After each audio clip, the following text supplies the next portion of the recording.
Thank you so much for coming and hanging out with me. That's the first thing I wanted to say. And second thing is, I'm not gonna really be in this video. I'm gonna be like back here because I just got back from the gym and I wanted to film this really quickly before I took a shower. So I'm just doing it like really fast. But I hope that you guys enjoy this video today. I am back at it with another true crime content video. So hang out with me if you'd like, subscribe, and like the video. It helps me a lot and it doesn't cost anything. So let's get into today's case. Today's video is going to be about Bob and Jane Bashara. Jane was unfortunately found dead on January 25th, 2012 in Detroit, Michigan. Bob Bashara and his wife were together, married, I should say, for 26 years when she was found dead at the age of 56, and Bob was 54.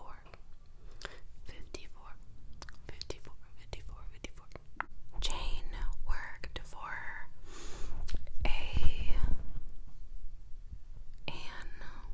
energy consulting firm as, I believe, a senior marketing manager.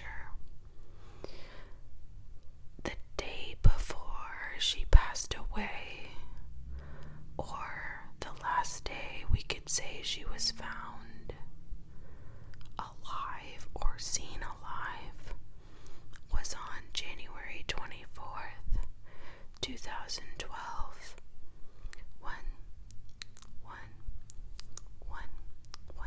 One day before she was found dead. So on January 24th, Jane heads to a work meeting and was last seen by her co-workers.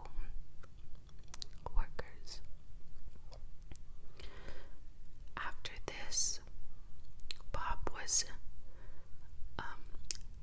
at home waiting for her, never saw her, and began to grow, concerned about where she could be. So he wasn't too worried, as he had seen her work badge at the house, and her purse was there as well. So he thought maybe, just maybe, she had gone to the grocery store or had just gone out to run some quick errands. This, for me, did not make sense, because if I were to leave my house to run errands, I would probably want to bring my driver's license with me, as well as my debit card or cash, my wallet, to purchase things. So that little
she was driving home from work, but the records, of course, proved that was a lie.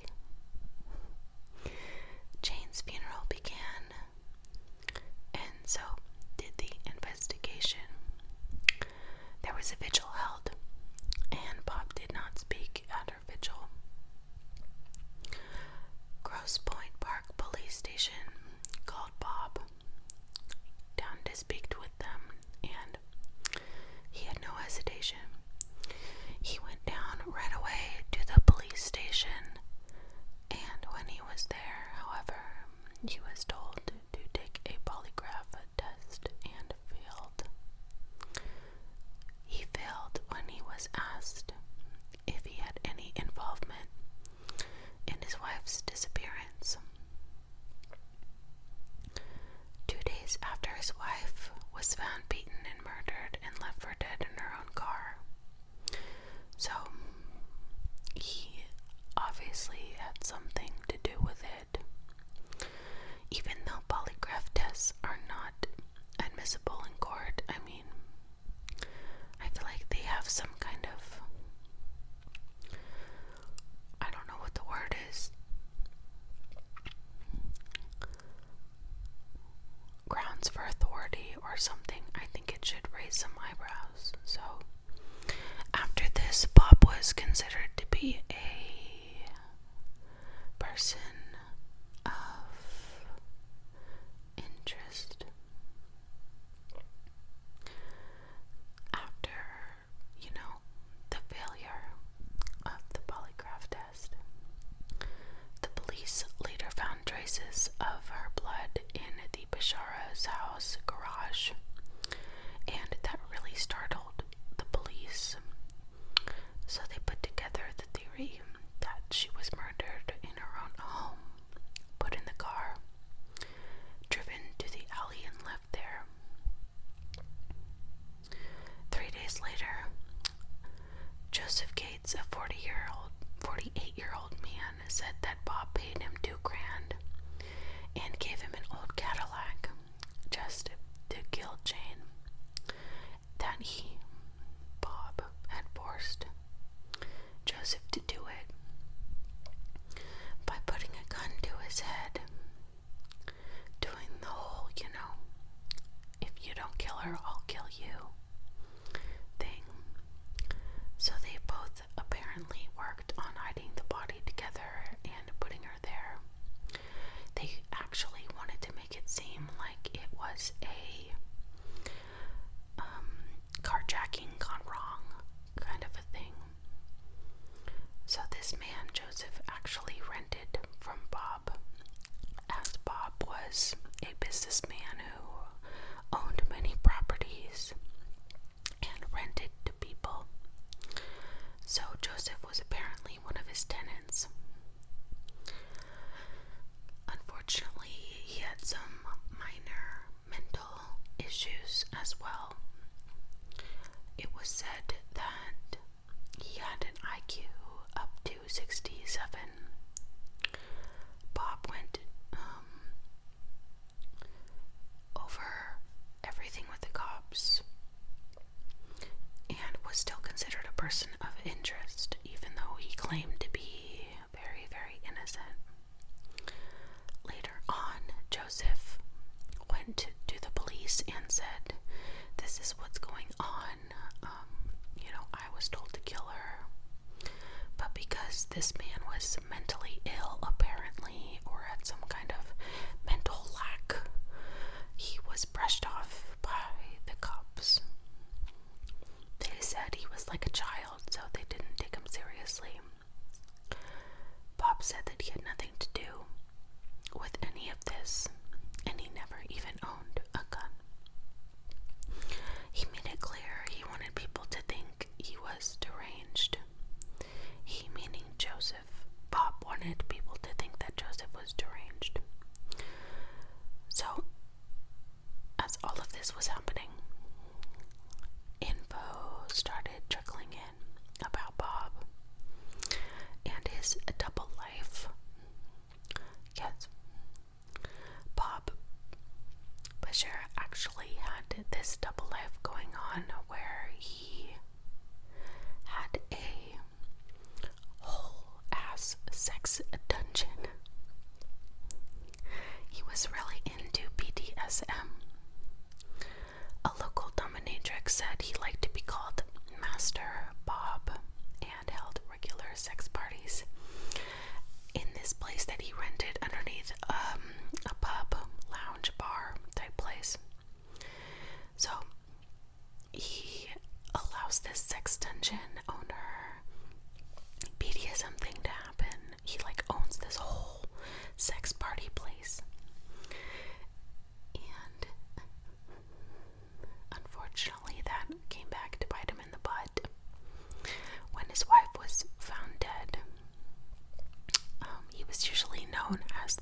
rich guy, the head of local organizations, kind of straight edge dude, and now all of a sudden his wife is murdered, lived in downtown Detroit, and he has all of these sex dungeons. So it's just weird.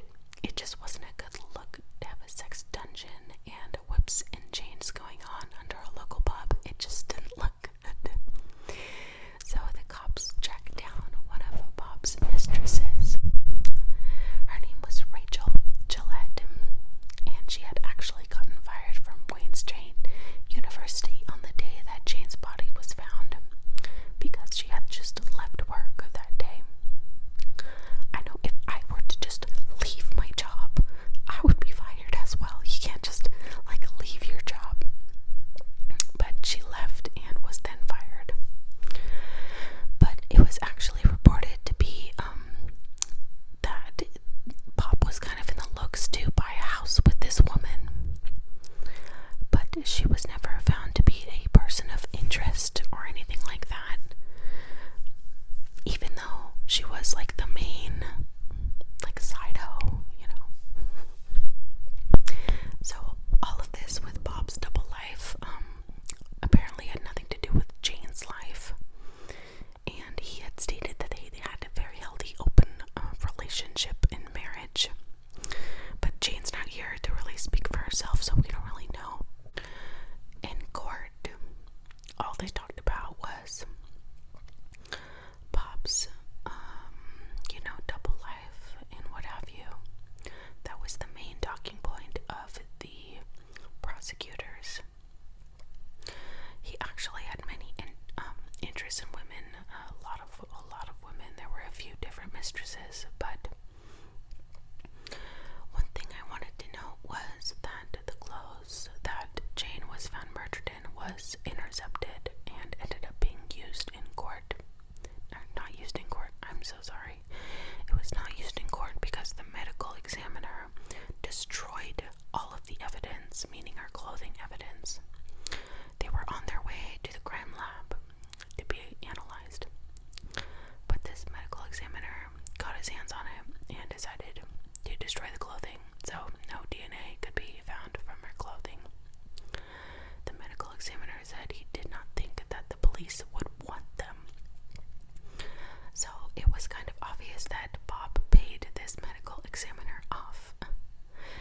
But Bob and his lawyer played it off like they were devastated by this. Oh, are you serious? We can't figure out whose DNA. Oh, shucks.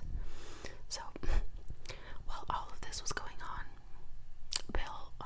Bob was still stating that he was innocent. His daughter even stuck up for him in numerous interviews that I saw. Later on,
murdered.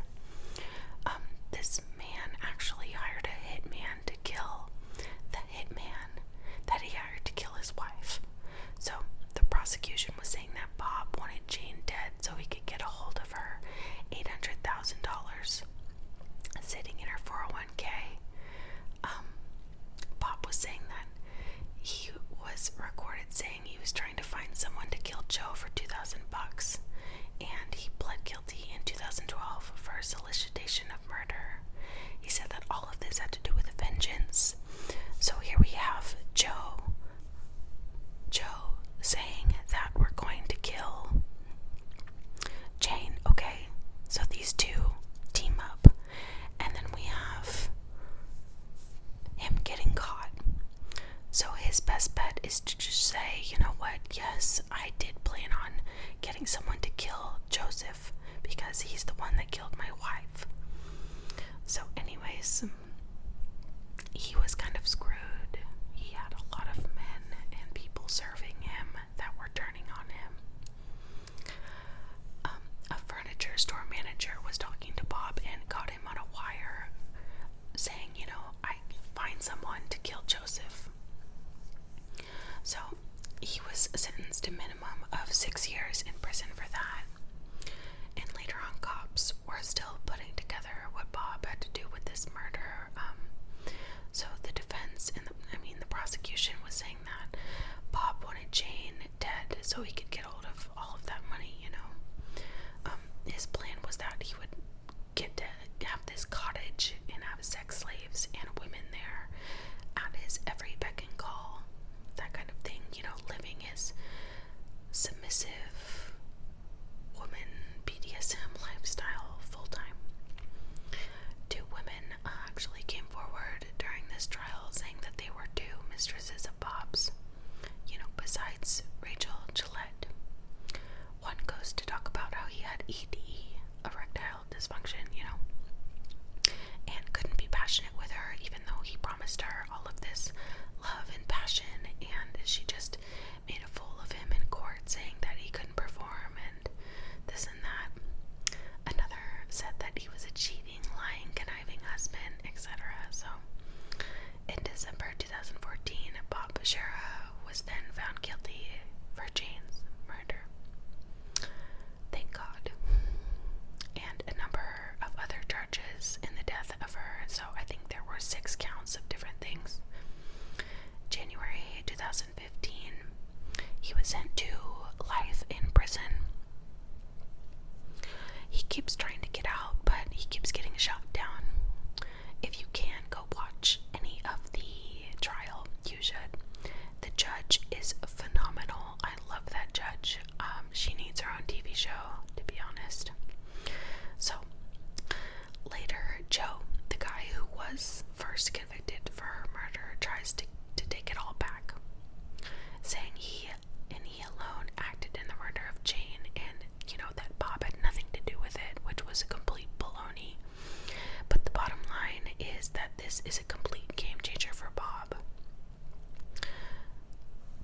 So with all of these twists and turns and lies and story changing, you know, as you guessed it, he decides to take that claim back again and say that Bob did have something to do with it.